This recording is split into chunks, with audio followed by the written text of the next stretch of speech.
I think this is a good note for everybody out there.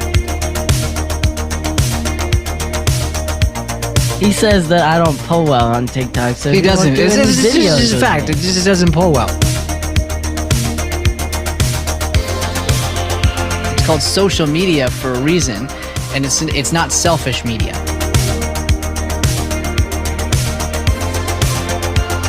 I just gotta clear something up.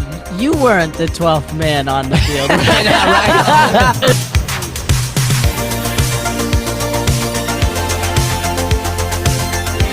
There is no easy way to get anything ever.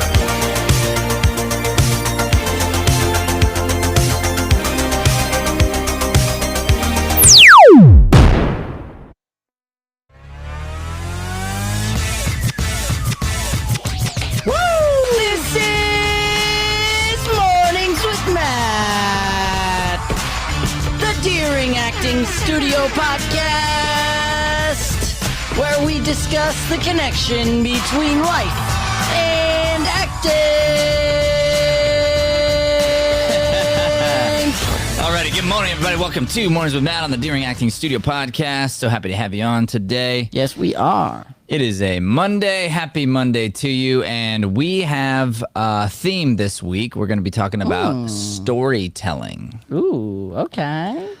All right, so before we get into that, let's hit up our daily devotional. Today we have Matthew 13:3-9. Is Matthew your favorite disciple or prophet or It was when I was a whatever? kid. Yeah. I used to love it when they were like Matthew, and then all the kids would look at me and I'd be like, yeah, I know, right? Peter was my favorite because growing up Catholic, you had to choose a saint that became a part of your name, and I chose Peter. Okay. And then later in my life, I found out that Peter denied Jesus 3 times, and I was like, I thought Peter was a G. What about Joseph? I mean, you fan of Joseph? I mean, he kind of like raised Jesus. That's pretty cool. Yeah, it's pretty cool, and it was already my name, so I probably should have thought of that one, but I didn't. All right, here we go. Matthew 13:3-9. Nope. Missed it.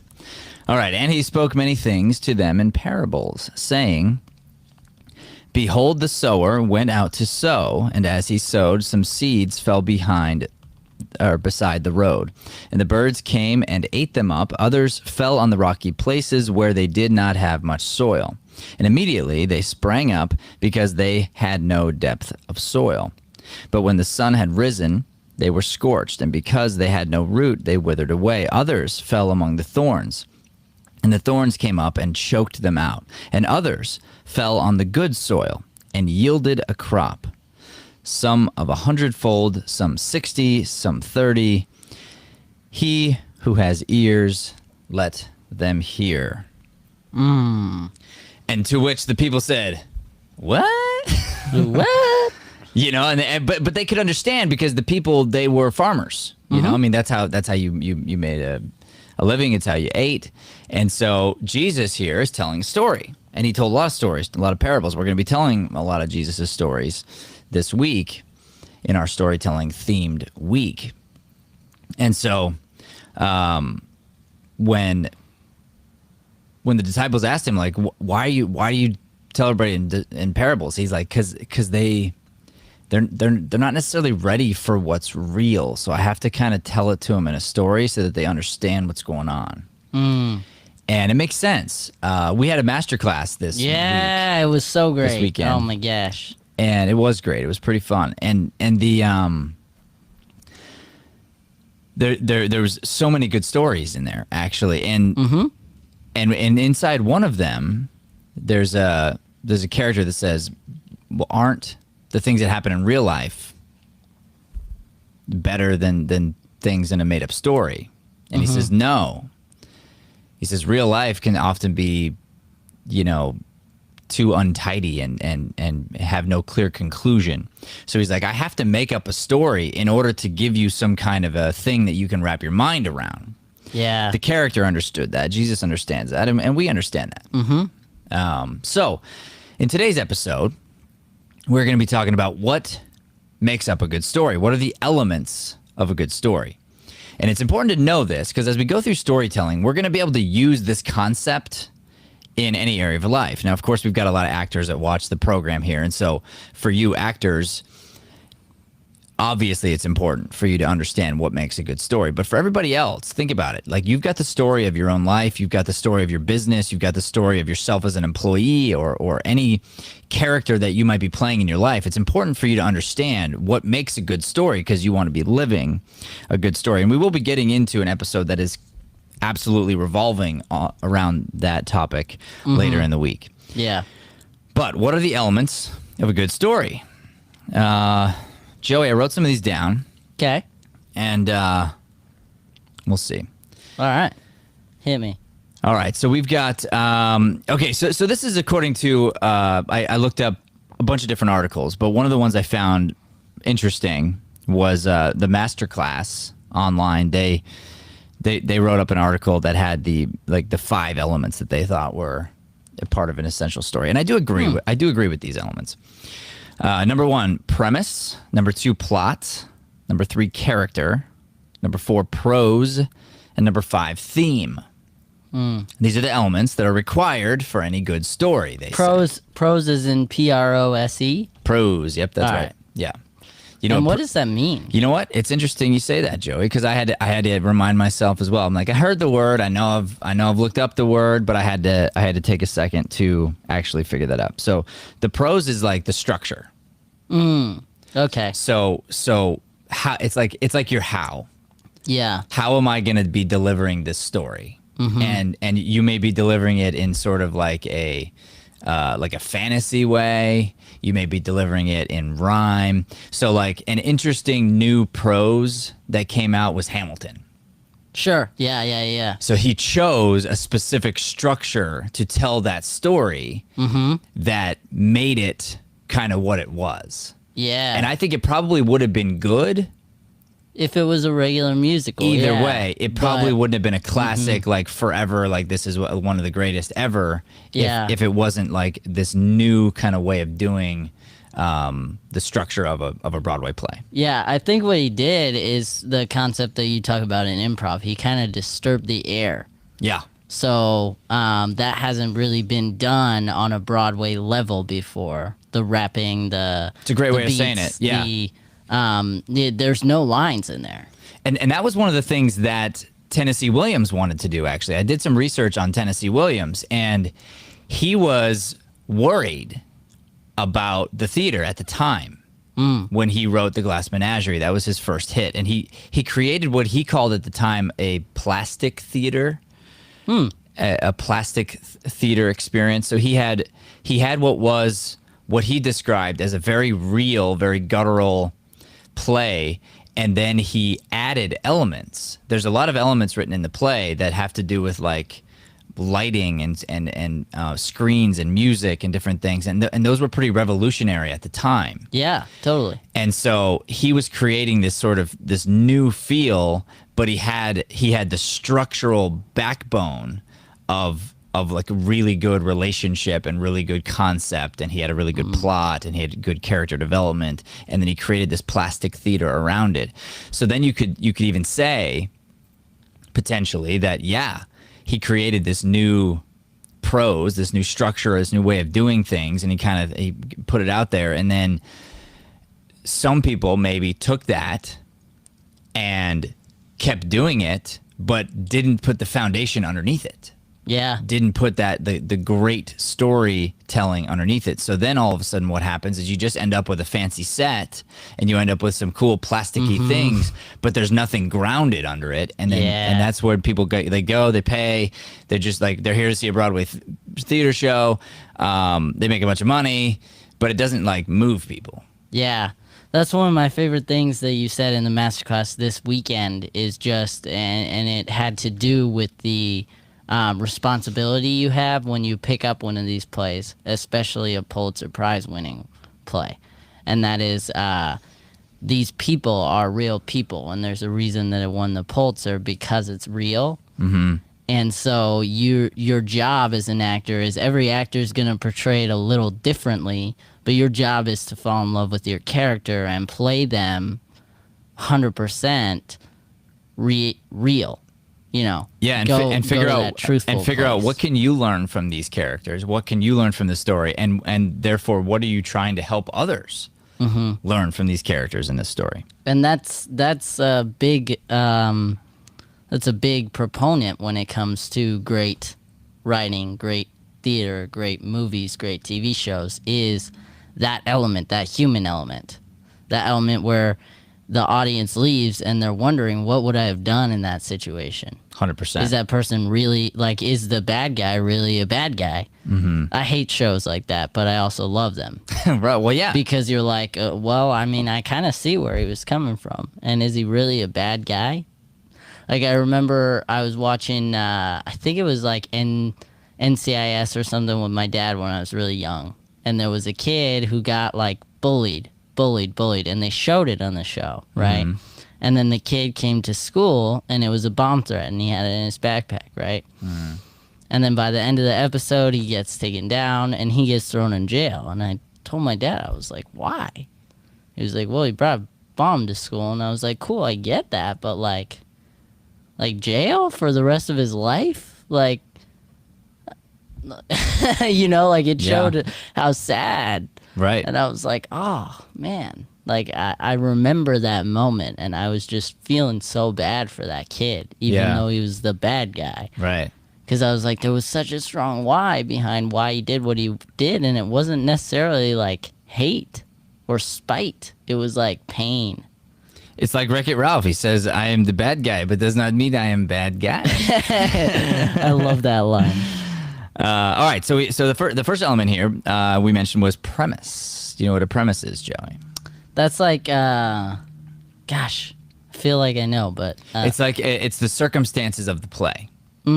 Okay. So in other words, in our world, in our improv world, it's the who, what, where. So and obviously you can't have a story without the who, what, where, which is why I'm so adamant in improv about us getting out the who, what, where as soon as possible, because we have to set up a premise from which we can build upon. Gotcha. Okay. Yeah, that makes sense. Now, the who, what, where can continue to change, can continue to evolve, can continue to get more specific in an improv scene and throughout a movie or play, but you have to have it. Mm-hmm. It's an essential part. Yeah. Okay. That's one of my favorite exercises you do in improv is when you make it like you do the who, what, where, but you do it with advanced people and you have them add extra things onto it. Yeah. Because as an improviser, it's so hard to like find something in the other person to like add to their character right at the beginning. Like this. Ready, Joey? The who. Who are we? I am your intern, and you are a world-renowned science prodigy. And what's the intern's name? Kruger. And who gave him the name? You did. What's his real name then? His real name is Tristan.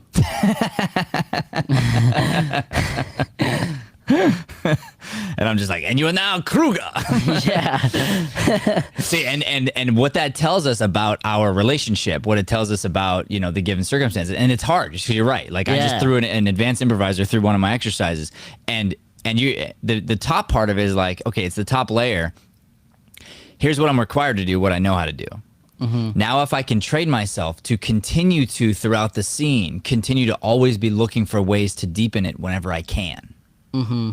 And when I hear something, not let it go, but go, oh, that's a big element. Like, that's something that's huge. Yeah. I just changed your name from Tristan to Kruger. Has nothing to do with nothing. What does that tell me about me and my arrogance as a boss, right? So then you've given me a bunch to work with for my character.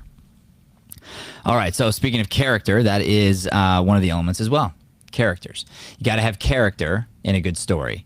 So character development, and we are going to talk a little bit about this at the end because I'm going to give everybody a little homework assignment. But you want to have good characters that people care about, and characters that develop, that have some sort of an arc of sorts. So like you just talked about with the kid, the bad guy, and then you're like, oh, I feel so bad for him. That's good. That means the actor and the storyteller, they told a story that gave this character an arc and made you feel something about them and made you question at the end. Yeah. And that's one of the great things about storytelling. I think the best storytellers and the best storytelling is, or what makes a good story is something that makes you think. Mm-hmm.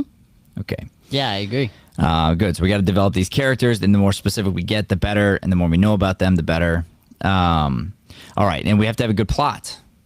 So the plot, the plot is the events. This is what happens. This is like all the, this is the what. So like really like what's going on and in what sequence and how do these things like interact with each other? What's the rising action? All that kind of stuff. Like that's all involved in the plot. It's like kind of like A to Z. Here's what's gonna happen. Mm-hmm. Okay. And the plot isn't necessarily the problem. It has a problem in it, but Correct. it's not necessarily just like, oh, this is a problem. It's Right. like The plot is like this. Here's the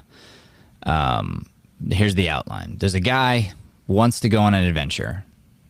Gets in his car, goes to the mountain, runs into some kind of struggle on the way up the mountain, gets to the top of the mountain, realizes something about himself at the top of the mountain. That's kind of like, okay, there's the plot. Yeah. But then all the conflict, all the details, all the different things which are required. And that was not one of their elements here, but I wrote it down. I think that conflict, some sort of like action, obstacle, surprise, backstory, all that stuff is essential, I believe, to a good story. But of course, in the masterclass, they sort of wrote about those different things inside of all these other elements. So it was a very good article, actually. All right, and then the last thing is a theme. And theme just means like, what's the message we're trying to get across? What's the idea? How do we want to connect to our audience? What's the takeaway message we're trying to leave you with? Yeah. Is it hope? Is it fear? Like what's the takeaway message? What's the theme I'm trying to attach to you? Is it just pure entertainment? All these things could be true. Yeah. So where does questioning come into that? You question hope, you question fear, like, because we talked about all the good writing makes you question it at the end. So when it comes to that takeaway, what they want you to feel, questioning isn't necessarily one of those, but like, how does it tie in? Well, I was talking about some of the greatest writing I think makes you think, but really, it kind of depends on what you're going for. So that like I don't want to. It's like we had a guy on the show who talked about reality TV and changed my mind about reality TV because I'm pretty anti-reality TV. And then he's like, there's some good redeeming qualities, and I let him defend his point, and I let him change my viewpoint on it. Yeah. Because when it's done right, when it's done with the right purpose, it really has, there's a place for it. Yeah. Now it can be abused just like anything else. 100%. And so if we took a story and we're like, this story is really, the point of it is to not make you think. The point of it is to take you away and take you on some sort of just entertainment place where literally I'm supposed to just forget all my worries for an hour and a half and just sort of laugh and like give over. Yeah. That's okay too. Yeah. That would be a good thing. But I think your question is good. So I think within every story, even those ones, probably the ones that are actually great, the questions you might be asking yourself might be less thematical and more like within the characters themselves. So Okay. like this character has this internal struggle and like, do I have that internal struggle? Even though it's funny the way it's being presented, is that something that I'm dealing with too? Yeah. Do I see my mom in that character and how can I help? That type of thing I think is and you have to want to do that. But I think all the great stories have them in there if you choose. Yeah. No, I love that. I think that's a solid point. I've definitely had moments like that where I see a family member in a character on a show I'm watching. And I'm like, oh. Mr. Brandon Sanderson agrees with me. I've got a quote here from Brandon Sanderson. He says, "The purpose of a storyteller is not to tell is not to tell you how to think, but to give you questions to think upon. Well said. The purpose of a storyteller is not to tell you how to think, but to give you questions to think upon. That was Brandon Sanderson, and I agree with that. Okay, Brandon. Yeah, Brandon, you go, baby. All right, Joe, let's go on a quick commercial break here, and we come back. We're gonna do a quick wrap up. I'm gonna give everybody a little bit of homework assignment, something to think about, and then we'll wrap up. We'll talk about where we're gonna go tomorrow, right after these messages.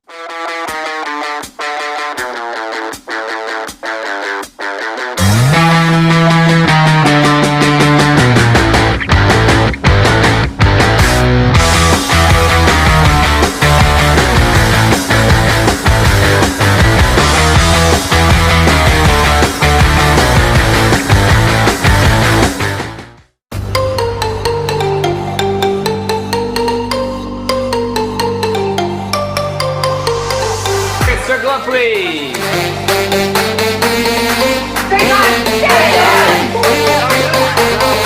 Your lives will all be changed and you'll grow if you really learn to listen in this way. Will you help me kill her? You have to react to that from his point of view as honestly as possible. Punch him in the face.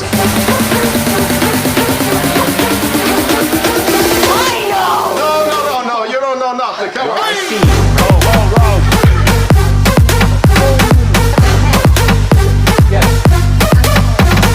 As soon as you've solved the puzzle, the scene's over. Hey! Woo!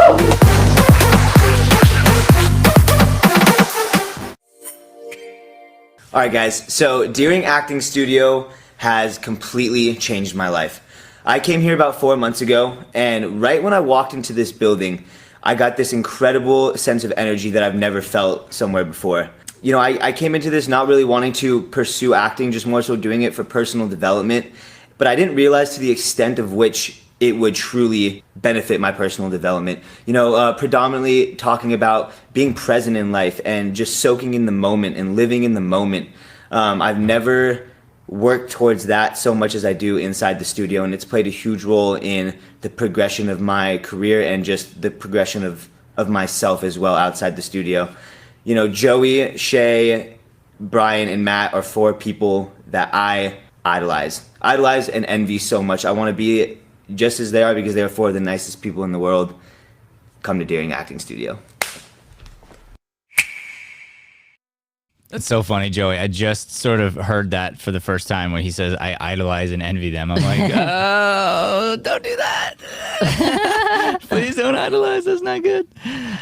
I am not your hero. All right, cool. So to wrap up today, what makes a good story, I want to talk really briefly about understanding stories, okay?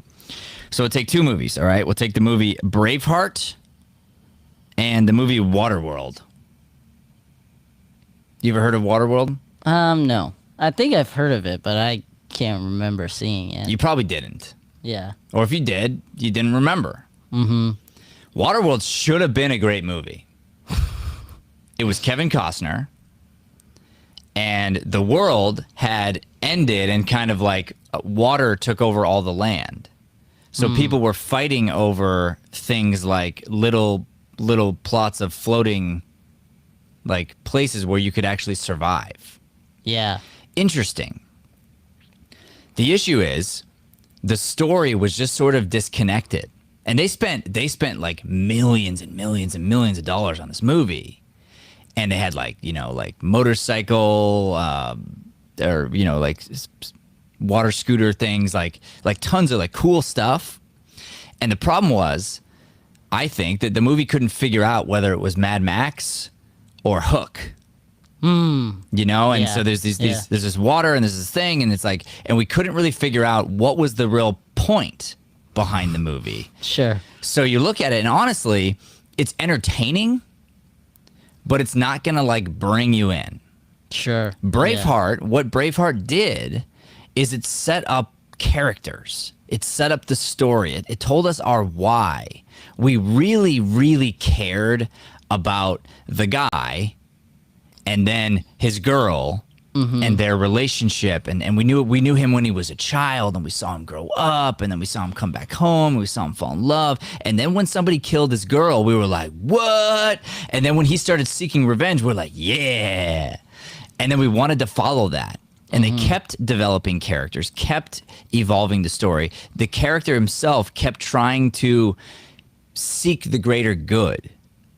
Even though they were going into war, even though they were going into battle, he was still trying his best to like make peace. Yeah. That was his end goal. He had a really good end goal. Okay. 2 other movies. We've got the movie Taken, and we've got the movie Abduction. You ever heard of the movie Abduction? No. Of course not. No, but Taken was my dad's favorite movie. Okay. Here's what's interesting. Abduction was a Hollywood formula. Supposed to be great. It's got Taylor Lautner in it, the upcoming Taylor Lautner. Wasn't able to develop a really good character. Wasn't able to develop something that we really cared about. The story, you know, I don't know. I didn't see it, but I mean, it got 5% on Rotten Tomatoes out of 100. Dang, that's tough. Pretty bad. Pretty sure some of our Bollywood movies got better reviews than that. Just saying. Taken, on the other hand, was kind of a throwaway. Taken was like, okay, you know, we got the rough action, you know, Liam Neeson, like kind of superstar, he's gonna beat up some bad guys and blah blah blah. Well, it just kind of came together where the right actors, the right time, the right timing, they told the story in such a way that you really cared, and then he gave a great performance. I mean, we believed that he was a dad and he was coming back, and then he had a greater good moment too. And there's a lot of movies just like that that don't become hits. Yeah. That you don't watch and you're like, that was so good. It's because the story was good. So that one was actually an accidental hit. Yeah. That's one of those where they had no idea it was gonna turn out the way it did. And it really should have stopped after the first. Of course, but and why? Yeah, because you go into the next stories, and that's why it's so hard to make a sequel, because you start leaning into the money side of it, and you stop leaning into the why. If they would have stepped backwards and gone, geez, what did we do? Like, we accidentally made a great film. Why did everybody love it? If they could have gotten back down to the core of it and found a new way to develop the why really, really strong, they could have kept making them so that we'd want to keep coming back. They didn't do that. Yeah. Who did do that? Star Wars. That's true. Star Wars found a new way to develop story, develop characters, put you into a new world with some of the same characters, but really create this like evolving story that we truly cared about. Not a formula with an automatic ending where you know exactly what's going to happen. That's the issue with Taken 2, is you go, okay, Taken 1, I was like, oh, I wasn't sure. I didn't know exactly how things were going to be and what was going to go. Okay, cool. But it's like, wow, a couple twists. That was fun. Interesting story. Okay, maybe they lucked out, became a hit. Taken 2, you go, okay, someone the guy likes is gonna get taken. He's gonna go beat some people up and take them back. Like, I already know what's gonna happen. I can't. They really need to reinvent it. You know? Yeah, totally. Okay. What's funny is you mentioned Star Wars, and like I said, my dad was a huge Taken fan growing up, so Liam Neeson was Taken in my mind. And then I found out like 2 years ago that Liam Neeson was Qui-Gon, and I was like, what? Yeah. It's like, I thought he was only in that one action movie.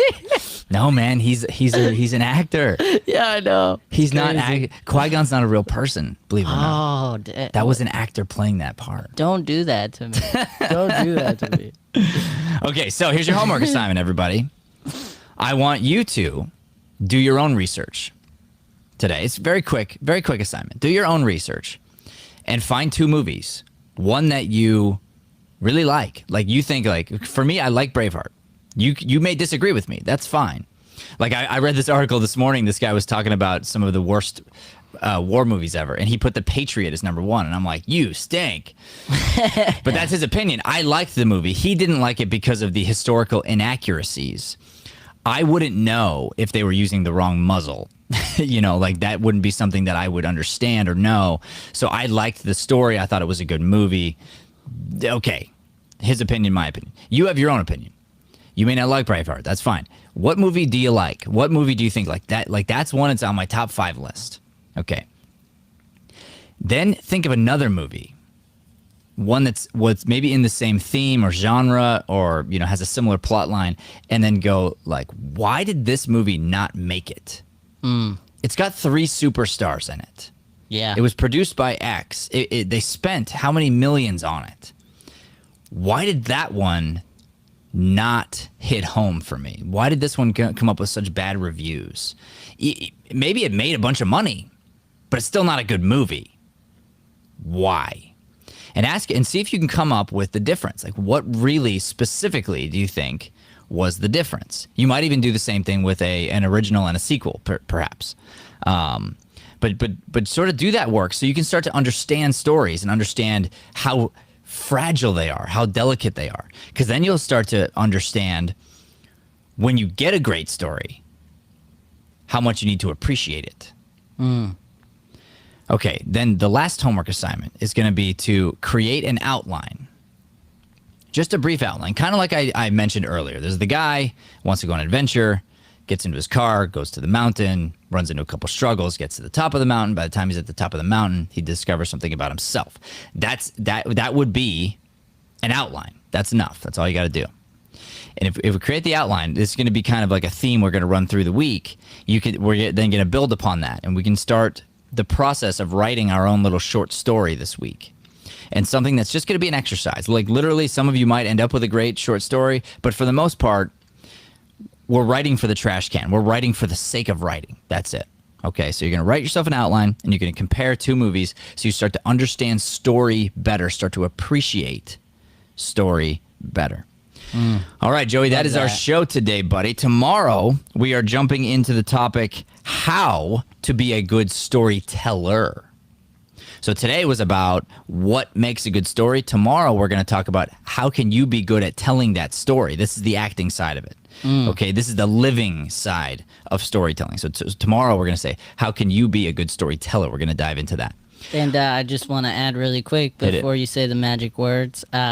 If you do the homework, go ahead and tag us in it on Instagram. Be like, look at what I did. I did your exercise, Matt. That'd be great. Maybe it'll even make it in the show. Who that'd knows? be sick. All right, ladies and gentlemen, thanks so much for tuning in. We sure appreciate you out there. Please do not forget to like, subscribe, and whatnot. God bless. Thanks for listening to Mornings with Matt.